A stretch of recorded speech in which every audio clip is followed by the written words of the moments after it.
starting a trial. And the one thing I had highlighted in pink is the quote, "In this case, there was no physical evidence such as bloodstains or a weapon leading defendant to Joyce's death. In this case, we don't have the same facts or circumstances." I do agree this is a circumstantial case, and circumstantial evidence is sufficient for a bind over and even conviction. Today is January 9th, 2025, exactly 1 year, from the day Neziah Harris disappeared. Before I get into the charges, and the main charge of premeditated first-degree murder, I have to speak on Neziah Harris and the community who failed her. And I am only presented with certain evidence. I don't know the whole story. The attorneys know more than me, the family knows more than me, but from what I have heard over the last 4 days and 5 days total, is that several people failed her. I don't know where her mother is. I don't know anything other than that she was forced to live in a home where she was not protected or given the adequate attention and love. I don't know where her father is. I don't have any mention of him in her life, no presence. To Cordell, AKA King, and all the men who saw Jarvis Butts hanging out and always around these young girls, including Neziah, and his 9-year-old daughter going up to the shop to clean up his shop. The school counselor who never showed up, or the person who was supposed to show up if that counselor was absent, after Neziah was on the floor on the day she went missing, saying that she needed to speak to someone and speak to a counselor.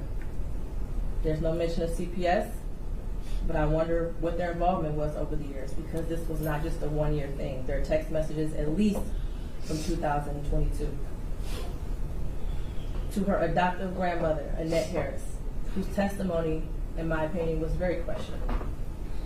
I understand why the people put her on the stand to establish Neziah's residence and the houses on Bedford and the regular routine, to establish also that Neziah was not a runaway child, that she was not a bad kid. I do believe she adopted Neziah. I do believe that she had 6 kids in the house. I believe that Neziah had on a dark hoodie the day she went missing, and that she had on red and black Nikes that day. What is hard to believe is that the defendant never came into the house as she testified. And there was also a minor that testified that he did as well. Text messages that show between him and Neziah that he did in the basement, saying he was going to the shower, stealing her panties. He was always lurking around that house and asking for Janiyah and Zaniyah, from what I know. I even thought about the breakfast routine and saying that all the kids like eating breakfast at school. Did they have a choice? I don't know. But to always send those girls up there to clean up the shop raises questions.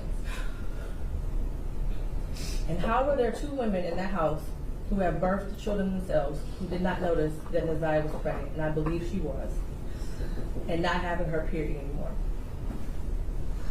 But then after hearing text messages today, begging Jarvis for pads as if she didn't have anyone else to give them for her. And what stood out the most was when Annette Harris stood on the stand, and she learned around 6 p.m. that Neziah did not come home from school, and said she looked around for her and decided to wait until the next morning to call the police. Without a tear, without emotion, or any expression of being devastated. And to her Aunt Shannon, who also showed no emotion, expression of being devastated from Neziah going missing. She stated that she had friends help look for Neziah, but was directed to just wait until the morning to call the police. A grown woman who likely suspected something strange going on didn't feel the need to call the police either. They were both able to go to sleep at night without hearing from Neziah or having any indication that she was coming home at night.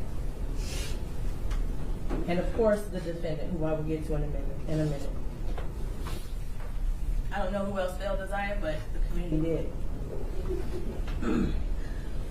As far as the people establishing probable cause, I will focus on count 1 as it's been stated that there is no contention with counts 2 and 3. In count 3, I will amend based off of the motion and the testimony I heard that Naziah was 12 and not 13 at the time that Jarvis Butts had sexual intercourse with her. The prosecution is correct. You do not have to have a body to establish first-degree premeditated murder. It would have been a much shorter exam had her body been found, but this is where we are.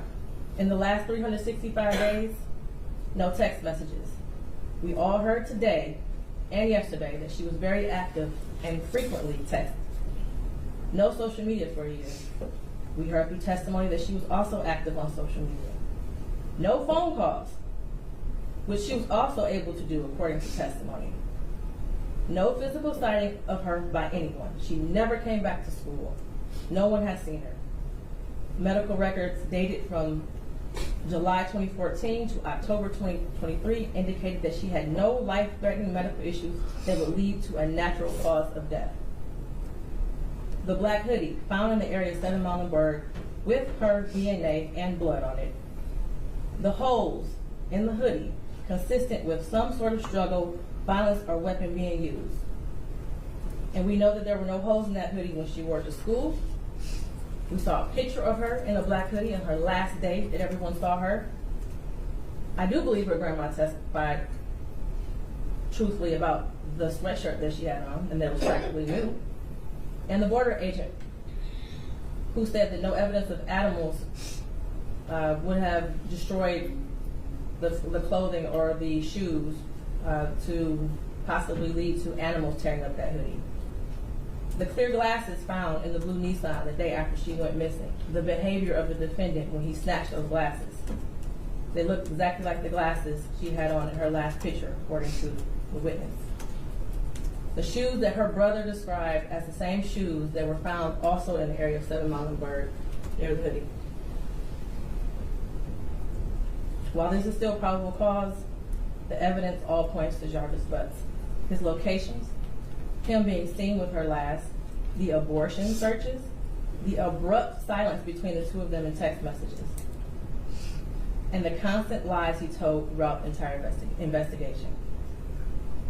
And they were proven to be lies with text messages and other testimony.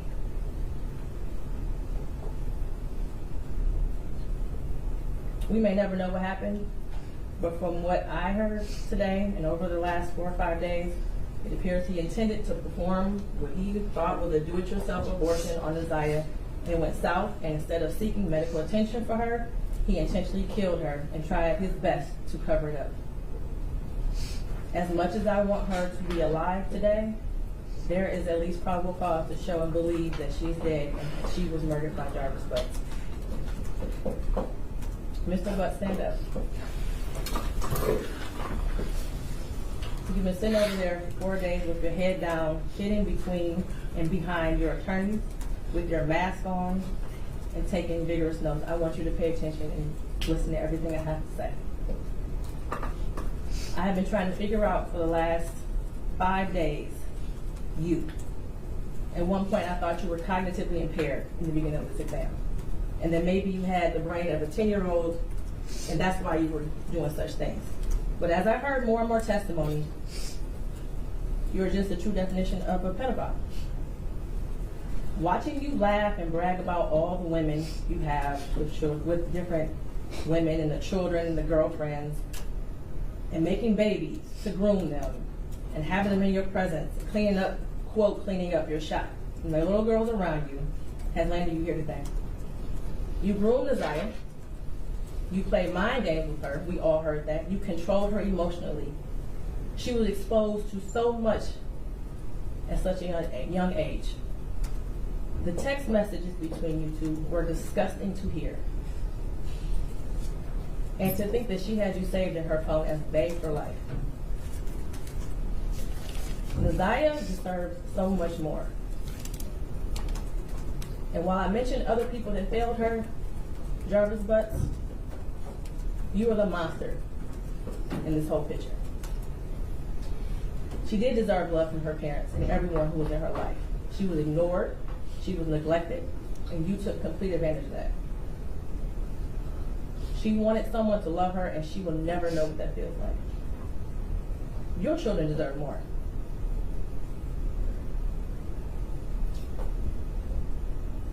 As much as defense counsel has raised issues on count 1, all that has done is raise the question of fact for the trier of fact, which means that this would be for a jury or a judge to hear in Third Circuit. I pray for the healing of all the victims and the young girls and possibly boys who have come into contact with you. As a community, we should look at this case as a prime example of how much work we have to do when it comes to protecting our children and especially our black girls. I pray for closure and healing for all those who have been traumatized by you. And for you, Jarvis Butts, I wish you a speedy trial and that justice be delivered. Your bind over date is January 16th at 9 o'clock a.m.